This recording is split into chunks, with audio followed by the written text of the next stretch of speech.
24e chapitre. Le culte à la colline Govardhan. Pendant que se déroulait encore l'histoire des brahmanas trop absorbés dans l'accomplissement des sacrifices védiques, Krishna et Balaram s'aperçurent que les pâtres de Vrindavan préparaient eux aussi un sacrifice analogue pour satisfaire Indra, le roi des planètes édéniques, lequel a charge de fournir en eau les êtres vivants. Or, le Chaitanya Charitamrita enseigne qu'un dévot de Krishna doit savoir avec une foi ferme que le seul fait de s'engager dans la conscience de Krishna, dans le service d'amour sublime de Krishna, l'affranchit de toute autre obligation. Le pur dévot de Krishna n'a nul besoin d'observer les prescriptions rituelles des Védas. Pour lui, nul besoin non plus d'observer le culte d'un quelconque déva. Tout dévot du Seigneur doit être tenu pour avoir déjà exécuté les rites védiques et voué un culte aux dévas. Le simple fait d'accomplir des rites védiques ou d'adorer les dévas ne permet pas l'épanouissement du service de dévotion à Krishna. Mais par contre, l'être tout entier absorbé dans le service du Seigneur en a déjà fini avec les pratiques recommandées par les Védas. Krishna ordonna à ses dévots de mettre un terme à de telles activités, car il désirait, durant son séjour à Vrindavan, établir comme impérative l'exclusivité du service de dévotion. Krishna savait bien quel était le but de cette activité des pâtres, car il est Dieu la personne suprême et omnisciente. Mais pour la forme, il s'enquit avec grand respect et soumission auprès d'aînés tels Maharaj Nanda et autres. Krishna demanda à son père, « Ô cher père, quels sont donc ces préparatifs pour un grand sacrifice auquel tous s'affairent? Quel en sera le fruit? À qui est-il destiné? Comment sera-t-il accompli? Dis-le-moi, je t'en prie. Ardent est mon désir d'en connaître la procédure. Daigne donc m'expliquer le but de ce sacrifice. » À cette requête de son fils, Nanda Maharaj, pensant que le jeune garçon ne pourrait comprendre les subtilités de l'accomplissement du yagya, garda le silence. Krishna cependant persista. « Cher père, pour ceux qui sont libéraux et ouverts, il n'est point de secret. Parce qu'ils sont toujours ouverts à tous, jamais ils ne considèrent personne comme ami ou ennemi. Et même parmi ceux qui ne possèdent pas ces vertus, rien ne saurait être secret pour la famille et les amis. Comment donc pourrais-tu ne pas me faire partager ton secret? Tous les hommes en ce monde sont absorbés en des actes intéressés. Certains connaissent la nature de ces actes, connaissent aussi leurs résultats. D'autres s'y livrent en ignorant tout et de leur but et de leur suite. Les premiers, parce qu'ils agissent avec pleine connaissance, récoltent le plein fruit de leurs actes. Les seconds, dans leur ignorance, n'obtiennent pas de résultat aussi parfait. Dis-moi donc, je t'en prie, le but du sacrifice que tu t'apprêtes à accomplir. Sont-ce les injonctions védiques qui l'exigent? S'agit-il simplement d'une cérémonie populaire? Par grâce, dis-moi les détails de ce sacrifice. Devant l'insistance de Krishna, Maharaj Nanda répondit, « Mon cher fils, cette cérémonie appartient plus ou moins à la tradition. Puisque c'est la miséricorde du roi Indra qui nous accorde les pluies, puisque les nuages sont ses représentants et puisque l'eau nous est si nécessaire, il nous faut bien montrer au maître de la pluie, à Maharaj Indra, quelque gratitude. Nos préparatifs sont pour le satisfaire, pour lui rendre la grande bonté avec laquelle il nous envoie tant de nuages, pour que tombe une abondance de pluie et que nos champs ne restent pas stériles. L'eau est essentielle. Sans eau, comment faire prospérer nos fermes? Comment produire des céréales? En vérité, sans pluie, il nous serait impossible de vivre. L'eau est également nécessaire pour mener à bien les cérémonies religieuses, pour l'essor économique et enfin pour la libération. Voilà pourquoi il nous faut conserver la tradition de cette cérémonie. Si jamais, sous l'emprise de la concupiscence, de l'avarice ou de la crainte, on l'abandonne, alors sans doute rien n'ira comme il faut. » Alors Krishna, Dieu la personne suprême, devant son père et tous les pâtres de Vrindavan, parla de façon à ce que le roi Indra sur les planètes édéniques se mette en colère. Car Sri Krishna suggéra aux habitants de Vrindavan de délaisser leurs sacrifices. Il avançait pour cela 2 raisons. La première, c'est qu'il n'est nul besoin, comme l'enseigne la Bhagavad Gita, d'adorer les dévas pour obtenir quelques bienfaits matériels. En effet, tous les résultats de cette adoration ne sont qu'éphémères, et seuls les hommes de moindre intelligence peuvent donc leur porter intérêt. La seconde, c'est que tout résultat, par ailleurs éphémère, procédant de l'adoration des dévas, est produit en réalité sur l'ordre du Seigneur suprême. Ce qu'enseigne avec clarté la Bhagavad Gita, Mayaiva Vihitan Hi Tan. Tout bénéfice reçu des dévas vient en vérité de Dieu, la personne suprême. Sans son accord, nul ne peut offrir à personne un bienfait, quel qu'il soit. Il arrive que les dévas, sous l'emprise de la nature matérielle, tirent un vain orgueil de leur haute position. Se croyant alors le tout de ce qui est, ils s'autorisent à oublier la suprématie du Seigneur.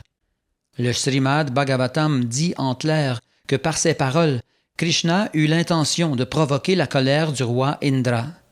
Il était apparu en ce monde à seule fin d'anéantir les êtres démoniaques et de protéger ses dévots. Et certes, le roi Indra était un bhakta, mais saisi d'orgueil, il méritait une leçon que Krishna voulut lui donner. Il chercha donc à provoquer sa colère en demandant que soit suspendu l'Indra Puja, auquel s'apprêtaient les pâtres de Vrindavan. Gardant ce but à l'esprit, Krishna usa du langage de l'athéisme, comme s'il suivait la philosophie du karma mimamsa. Cette philosophie réfute l'autorité suprême du Seigneur. Selon elle, si une personne fournit un bon labeur, elle peut être assurée d'en connaître les fruits. Et même s'il est un Dieu qui accorde à l'homme les fruits de ses actes intéressés, il n'est aucun besoin de lui porter attention, car il est en quelque sorte contraint par le travail de l'homme, sans lequel il ne saurait accorder d'heureux résultats. Le karma mimamsa soutient qu'au lieu d'adorer un déva ou Dieu, il vaut mieux concentrer son attention sur son devoir propre. Ainsi, l'homme ne manquera pas de récolter les fruits attendus. Voici ce que Sri Krishna, dans le cadre des principes de la philosophie du karma mimamsa, dit à son père. « Cher père, je pense que tu n'as nul besoin de vouer ton culte à quelque déva pour que tes travaux agricoles soient fructueux. Chaque être vivant est né dans des conditions correspondant à son karma passé.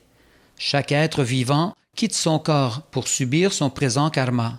En d'autres mots, de même que chacun est né au sein de différentes espèces selon ses actes passés, de même son existence future sera déterminée par les actes accomplis en cette vie.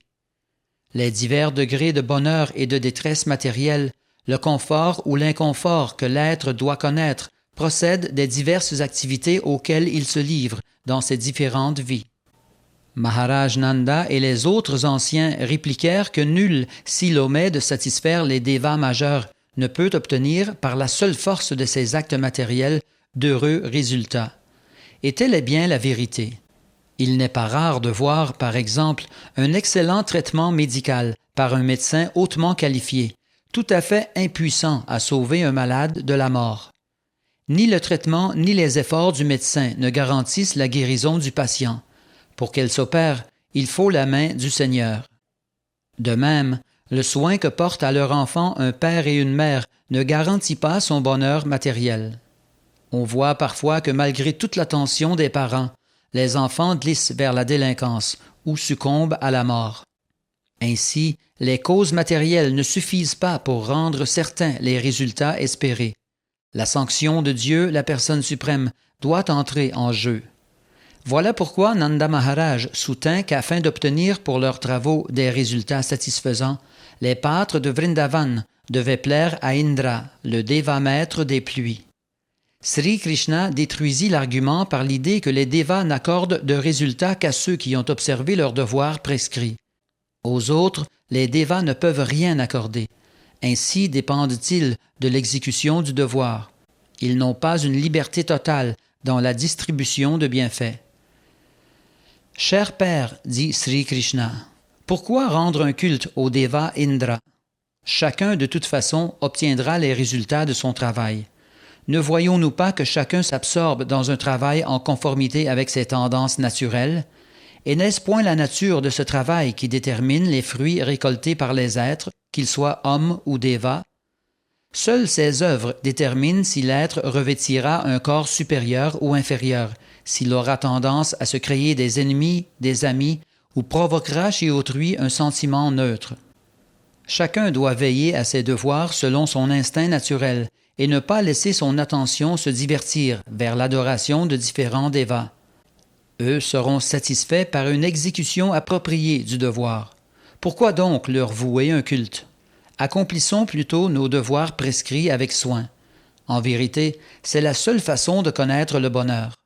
Voilà pourquoi on compare celui qui ne remplit pas convenablement ses devoirs à une femme sans chasteté. Pour les brahmanas, le devoir prescrit réside dans l'étude des Védas. Pour les kshatriyas, dans la protection des citoyens. Pour les vaishyas, dans l'agriculture, la protection de la vache et l'échange. Et pour les shudras, dans le service des varnas supérieurs, brahmana, kshatriya et vaishya. Parce que nous appartenons à la communauté vaishya, notre devoir propre, c'est l'agriculture, l'échange des produits de la terre, la protection de la vache et les finances. Krishna s'identifie à la communauté Vaishya, car son père, Nanda Maharaj, protège nombre de vaches, dont lui-même Krishna prend soin. Il donne une liste de 4 occupations propres aux Vaishyas: l'agriculture, l'échange, la protection de la vache et les finances. Les Vaishyas peuvent adopter l'une ou l'autre de ces activités, mais les hommes de Vrindavan travaillaient avant tout à la protection de la vache. Krishna expliqua encore à son père: la manifestation cosmique doit son existence à l'influence des 3 gunas, vertu, passion et ignorance, qui constituent donc les causes de la création, du maintien et de la destruction de toute chose manifestée. Ainsi, le nuage se forme sous l'action de la passion. En conséquence, c'est également à ce guna que nous devons la pluie. Et la pluie tombée, les êtres jouissent de son résultat, la prospérité agricole. Que vient faire dans tout cela le roi Indra? Même si vous manquez à le satisfaire, que peut-il? De lui ne vient aucun bienfait spécifique. Et même si tel était le cas, ne fait-il pas tomber la pluie aussi sur l'océan, où elle ne sert à rien? S'il jette de l'eau sur l'océan comme sur la terre, c'est bien que son acte ne dépend pas de l'adoration qu'on lui porte. Avons-nous besoin de nous déplacer jusqu'à une autre ville ou un autre village, ou jusqu'à un autre pays? De nombreux palais s'élèvent dans les villes, mais nous sommes heureux de vivre dans la forêt de Vrindavan. Notre lien privilégié est avec la colline Govardhan, avec la forêt de Vrindavan, et vraiment rien d'autre. C'est pourquoi je te demande, mon cher père, d'entreprendre un sacrifice qui satisfera les brahmanas d'ici et la colline Govardhan, mais oublions tout de cet Indra. À ces mots, Maharaj Nanda répondit: « Mon cher fils, puisque tu en fais la requête, je mettrai en œuvre un autre sacrifice destiné celui-là aux brahmanas d'ici et à la colline Govardhan. Mais pour l'instant, il nous faut accomplir l'Indra Puja, le sacrifice à Indra. » Mais Krishna revint à la charge. « Cher père, pourquoi retarder les choses? Le sacrifice que tu te proposes d'accomplir pour Govardhan et les brahmanas locaux nécessitera de longs préparatifs. Mieux vaut profiter des arrangements et des accessoires déjà prêts pour l'Indra Yagya et satisfaire sans tarder la colline Govardhan et les brahmanas d'ici. » Nanda Maharaj finit par céder. Les pâtres demandèrent alors à Krishna comment il désirait que se déroule le yagya. Krishna leur donna les directives suivantes. Cuisiner toutes sortes de mets à partir des céréales et du ghee réunis pour le yagya. Cuisiner du riz, du dal, puis du halava, des pakoras, des puris, des ladus et toutes sortes de douceurs faites avec du lait, comme le riz au lait, les boules sucrées, le sandesh, les rasgoulas, et inviter tous les brahmanas érudits pour qu'ils chantent les hymnes védiques et offrent au feu des oblations. Ces brahmanas doivent recevoir toutes sortes de céréales en charité. Il vous faudra ensuite parer toutes les vaches et les nourrir à merveille, puis donner en charité de l'argent aux brahmanas. Quant aux animaux inférieurs, tels les chiens, et les hommes de basse condition, tels les chandala, les hommes de 5e ordre que l'on tient pour intouchables, qu'on leur offre à eux aussi un somptueux prasadam. Après avoir nourri d'herbes tendres les vaches, vous pouvez commencer sans délai le sacrifice du Govardhan Puja. Il m'apportera grande satisfaction.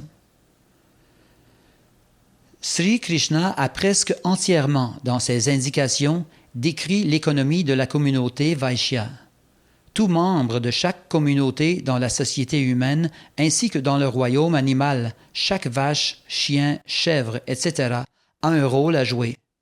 Chacun se doit d'œuvrer en accord avec les autres pour le bénéfice de la société tout entière, laquelle n'inclut pas seulement les êtres mobiles, mais aussi les êtres immobiles, les montagnes, les collines, la terre.